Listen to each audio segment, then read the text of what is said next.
Season na naman ng longgan dito sa Thailand mga kaumami at napakamura po, 50 lang ang 1 kilo at ang lalaki. Isa ito sa pinaka-paborito naming mga prutas dahil napakatamis. Dito ang aking anak. Say hi. Na nahihiya. Come closer. Ayan, napaka-mahihiyain po nila sa camera. Kung kayo po ay pupunta or may bala pumunta ng Thailand, pumunta na po kayo ngayon dahil napakatamis. Bagong-bago at mura. Ang liliit ang buto. Put the seed here. Sarap. Ito yung prutas na kapag naumpisahan mo, ang hirap pigilan. Ang hirap huminto.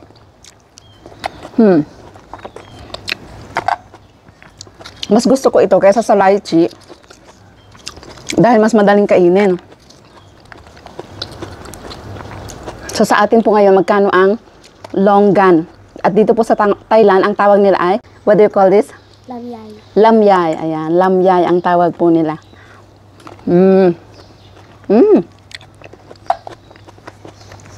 Last week lang, 80 ang kilo. Ngayon ay 50. Siguro po nasa 80 pesos. Mahal po ba sa atin? At dito, dalawang klase po yung ibinibenta nila. Ito ay fresh.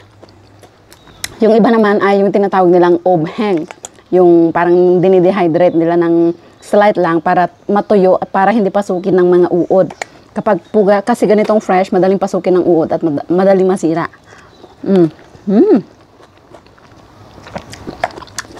Pero dehydrated or in oven na tinatawag nila, hindi naman super dry. Pinapatuyo lang po nila yung balat para maging matigas yung balat. Kaya kung kayo po ay nasa Thailand at may nabibili kayong matigas yung balat, hindi po yun luma. Ino-oven po nila or dinidehydrate para hindi uudin. So, dalawang klase. Ito pong kinakain ko ngayon ay fresh kaya madaling buksan at makunat-kunat ang balat. Good.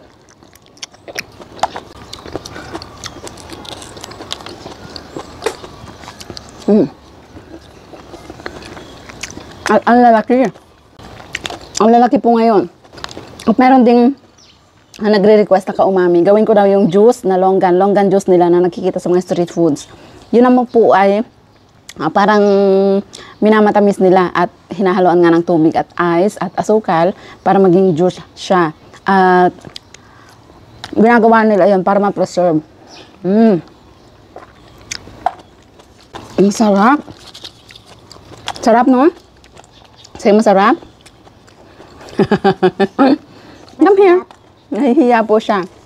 Ang mga anak ko po ay napaka-mahihiyain. Lalo na kapag ganitong kumakain, ayaw na ayaw nilang nabibidyohan. Kaya po sa mga nagtatanong minsan, bakit hindi mo isali yung mga anak mo sa video, sa yung content? Hindi ko na po sila isinasali dahil nga po minsan ay ayaw nila. Minsan naman ay hindi naman para sa kanila yung content. Dahil more on cooking, mukbang tayo. At minsan ay nasisilip po sila sa mga travels o kaya sa mga a day in my life video, mga nanay video, ganyan. This one so big, look. Ang laki nito. Ito yung normal. This is the normal size. Lalaki, oh. Pero matamis pareho. You want the big one? At yun nga po, para rin syempre sa kanilang privacy. Nire-respeto ko rin yung privacy nila dahil alam niyo naman sa social media ngayon, kahit wala ka namang ginagawang hindi maganda, ay maraming nagko-comment ng hindi maganda sa'yo. So, ayaw ko sila madamay sa mga ganon. Kaya, sana naunawaan nyo na, sana naunawaan nyo po na hindi sila kasali sa mga video. Ayan. No? Ang sarap kumain nito pag may kadaldalan. Buti na lang dyan kayo kadaldalan ko. Sa Pilipinas po, maraming ganito. Ano ang tawag natin? Bukod sa masarap, ay napakadaling kainin, ang daling balatan.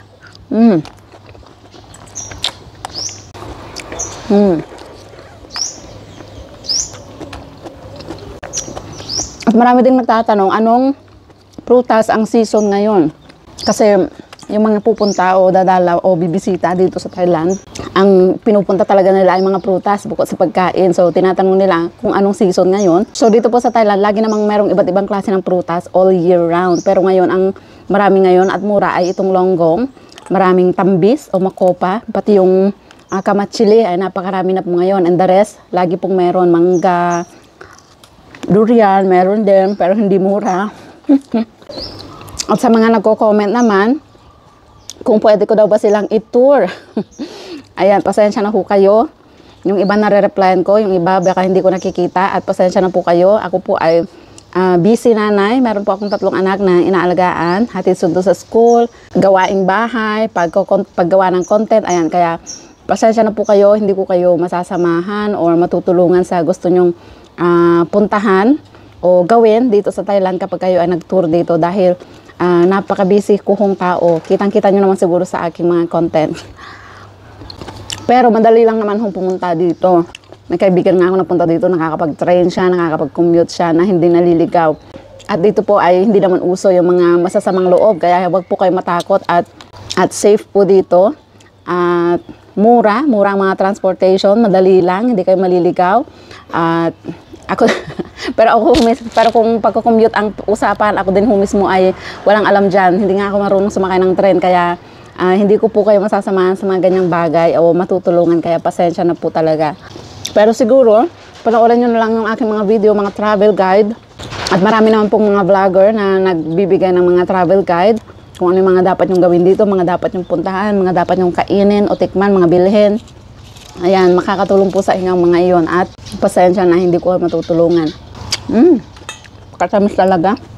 So, yun lang mga kaumami, baka masobrahan natin magkwento at masobrahan din natin kumain.